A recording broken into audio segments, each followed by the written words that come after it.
Introduction. What are you doing, dear? I'm watering the plants. I forgot to water them yesterday, and so they are appearing dry. You should know that plants are also living beings like us, and they also require food and water for their survival. But how do the plants get them? They absorb nutrients and water from soil by various mechanisms. We will learn about such mechanisms in this module. Objectives.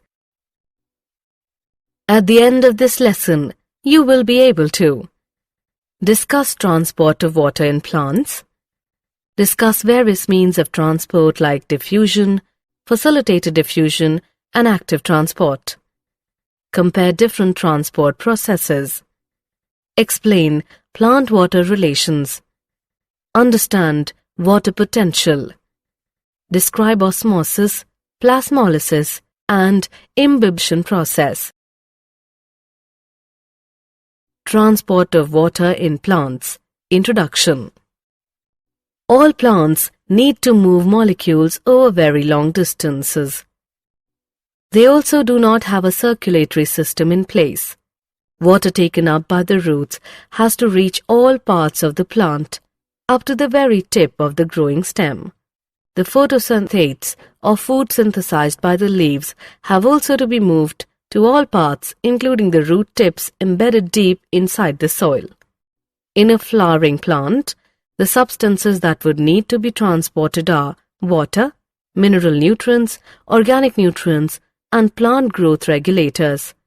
Over small distances, substances move by diffusion and by cytoplasmic streaming, supplemented by active transport. Transport over longer distances proceeds through the vascular system and is called translocation. You will be surprised to know that in rooted plants, transport in xylem is essentially unidirectional from roots to the stems. Organic and mineral nutrients, however, undergo multidirectional transport. Now we will learn about the means of transport for short distances in plants. Means of transport. Let us start with diffusion process. Diffusion is a slow process and is not dependent on a living system. In diffusion, molecules move in a random fashion, the net result being substances moving from regions of higher concentration to regions of lower concentration. Movement by diffusion is passive and may be from one part of the cell to the other or from cell to cell, or over short distances, say from the intercellular spaces of the leaf to the outside. No energy expenditure takes place. Diffusion is very important to plants since it is the only means for gaseous movement within the plant body. Diffusion rates are affected by the gradient of concentration, the permeability of the membrane separating them, temperature, and pressure. The diffusion rate depends on the size of the substances. Obviously, smaller substances diffuse faster. The diffusion of any substance across a membrane also depends on its solubility in lipids, the major constituent of the membrane. Membrane proteins provide sites at which some molecules cross the membrane. They do not set up a concentration gradient. A concentration gradient must already be present for molecules to diffuse even if facilitated by the proteins. This process is called facilitated diffusion. In facilitated diffusion, special proteins help move substances across membranes without expenditure of ATP energy. Facilitated diffusion is very specific. It allows cell to select substances for uptake. The proteins form channels in the membrane for molecules to pass through. Some channels are always open, others can be controlled. Some are large, allowing a variety of molecules to cross. The porins are proteins that form huge pores in the outer membranes of the plastids. Mitochondria and some bacteria allowing molecules up to the size of small proteins to pass through. In this process, an extracellular molecule bound to the transport protein. The transport protein then rotates and releases the molecule inside the cell. For example, water channels made up of 8 different types of aquaporins. Some carrier or transport proteins allow diffusion only if 2 types of molecules move together. In a symport, both molecules cross the membrane in the same direction. In an antiport, they move in opposite directions. When a molecule moves across a membrane, independent of other molecules, the process is called uniport. Another mean of transport is active transport. Active transport uses energy in the form of ATP to pump molecules against a concentration gradient. Active transport is carried out by membrane proteins. Hence, different proteins in the membrane play a major role in both active as well as passive transport. Pumps are proteins that use energy to carry substances across the cell membrane. These pumps can transport substances from a low concentration to a higher concentration or uphill transport. Transport rate reaches a maximum when all the protein transporters are being used or are saturated. Now, let us compare simple diffusion, facilitated diffusion, and active transport. Plant-water relations. Water is essential for all physiological activities of the plant and also plays a very important role in all living organisms. It provides the medium in which most substances are dissolved. The protoplasm of the cells is nothing but water in which different molecules are dissolved and suspended. A watermelon has over 92% water. Most herbaceous plants have only about 10 to 15% of its fresh weight as dry matter. Of course, distribution of water within a plant varies. Woody parts have relatively very little water, while soft parts mostly contain water. A seed may appear dry, but it still has water. Otherwise, it would not be alive and respiring. Terrestrial plants take up huge amount of water daily, but most of it is lost to the air through evaporation from the leaves, which is termed as transpiration. Do you know that a mature corn plant absorbs almost 3 liters of water in a day, while a mustard plant absorbs water equal to its own weight in about 5 hours? Because of this high demand of water, it is not surprising that water is often the limiting factor for plant growth and productivity in both agricultural and natural environments. Water potential. To comprehend water-plant relations, we should need to know certain standard terms. Water potential is a concept fundamental to understanding water movement. Solute potential and pressure potential are the 2 main components that determine water potential. Water molecules possesses kinetic energy. The greater the concentration of water in a system, the greater is its kinetic energy or water potential. Hence, it is obvious that pure water will have the greatest water potential. If 2 systems containing water are in contact, random movement of water molecules will result in net movement of water molecules from the system with higher energy to the one with lower energy. Thus, water will move from the system containing water at higher water potential to the one having low water potential. This process of movement of substances down a gradient of free energy is called diffusion. Water potential is denoted by the Greek symbol xi and is expressed in pressure units such as pascals. By convention, the water potential of pure water at standard temperatures, which is not under any pressure, is taken to be 0. All solutions have a lower water potential than pure water. The magnitude of this lowering due to dissolution of a solute is called solute potential. Solute potential is always negative. The more the solute molecules, the lower is the solute potential. For a solution at atmospheric pressure, water potential is equal to solute potential. If a pressure greater than atmospheric pressure is applied to pure water or a solution, then its water potential increases.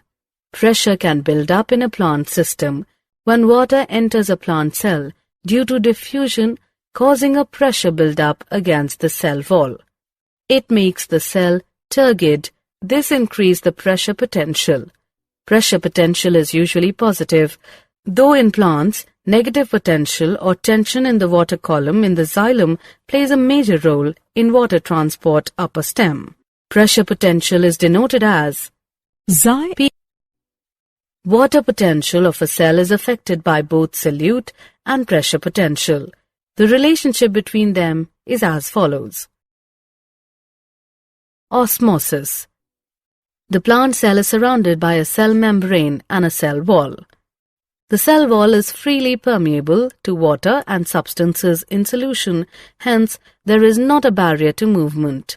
In plant cells, the cell membrane and the membrane of the vacuole, the tonoplast together are important determinants of movement of molecules in or out of the cell. Now let us know about osmosis. Osmosis is the term used to refer specifically to the diffusion of water across a differentially or semi-permeable membrane. Osmosis occurs spontaneously in response to a driving force. The net direction and rate of osmosis depends on both the pressure gradient and concentration gradient. Water will move from its region of higher chemical potential or concentration to its region of low chemical potential until equilibrium is reached. We can better understand it with the help of an experiment. Take a thistle funnel filled with sucrose solution and then keep it inverted in a beaker containing water. The solution of sucrose in water taken in a funnel is separated from pure water in a beaker through a semi-permeable membrane, such as an egg membrane. Then what will happen? We will observe that water will diffuse across the membrane to raise the level of the solution in the funnel. This will continue till the equilibrium is reached. Now, we will apply some pressure to stop the water movement into the funnel. This pressure required to prevent water from diffusing is, in fact, the osmotic pressure, and this is the function of the solute concentration. More the solute concentration, greater will be the pressure required to prevent water from diffusing in. Numerically, osmotic pressure is equivalent to the osmotic potential, but the sign is opposite. Osmotic pressure is the positive pressure applied, while osmotic potential is negative. Plasmolysis. The behavior of the plant cells or tissues with regard to water movement depends on the surrounding solution. If the external solution balances the osmotic pressure of the cytoplasm, it is said to be isotonic. If the external solution is more dilute than the cytoplasm, it is hypotonic. And if the external solution is more concentrated, it is hypertonic. Cells swell in hypotonic solution and shrink in hypertonic ones. Plasmolysis occurs when water moves out of the cell and the cell membrane of a plant cell shrinks away from its cell wall. This occurs when the cell or tissue is placed in a solution that is hypertonic, has more solutes, to the protoplasm. Water moves out. It is first lost from the cytoplasm and then from the vacuole. The water, when drawn out of the cell through diffusion into the extracellular outside cell fluid, causes the protoplast to shrink away from the walls. The cell is said to be plasmolysed. The movement of water occurred across the membrane, moving from an area of high water potential to an area of low water potential outside the cell. When the cell or tissue is placed in an isotonic solution, there is no net flow of water towards the inside or outside. If the external solution balances the osmotic pressure of the cytoplasm, it is said to be isotonic. When water flows into the cell and out of the cell and are in equilibrium, the cells are said to be flaccid. The process of plasmolysis is usually reversible. When the cells are placed in an hypotonic solution, which means higher water potential or dilute solution as compared to the cytoplasm, water diffuses into the cell causing the cytoplasm to build up a pressure against the wall that is called turgor pressure. The pressure exerted by the protoplasts due to entry of water against the rigid wall is called pressure potential. Because of the rigidity of the cell wall, the cell does not rupture. This turgor pressure is ultimately responsible for enlargement and extension growth of cells. Imbibition. Imbibition is a special type of diffusion when water is absorbed by solids, colloids, causing them to enormously increase in volume. The classical examples of imbibition are absorption of water by seeds and dry wood. Imbibition is also diffusion since water movement is along a concentration gradient. The seeds and other such materials have almost no water, hence they absorb water easily. Water potential gradient between the absorbent and the liquid imbibed is essential for imbibition. Summary. Let us summarize what we have learnt.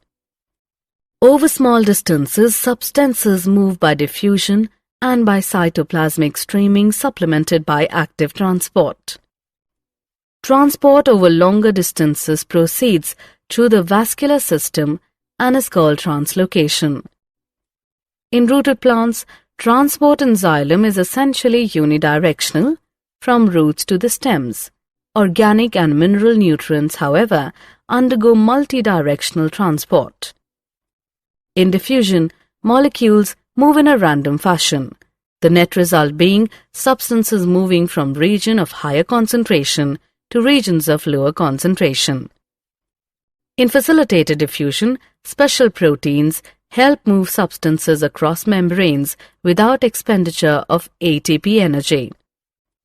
Active transport uses energy to pump molecules against a concentration gradient. It is carried out by membrane proteins. Water potential is denoted by the Greek symbol xi and is expressed in pressure units such as pascals. Water potential of a cell is affected by both solute and pressure potential. The relationship between them is as follows. The diffusion of water across a semi-permeable membrane is known as osmosis. The net direction and rate of osmosis depends on both the pressure gradient and concentration gradient. If the external solution balances the osmotic pressure of the cytoplasm, it is said to be isotonic. If the external solution is more dilute than the cytoplasm, it is hypotonic. And if the external solution is more concentrated, it is hypertonic. Cells swell in hypotonic solutions and shrink in hypertonic ones. Plasmolysis occurs when water moves out of the cell and the cell membrane of a plant cell shrinks away from its cell wall.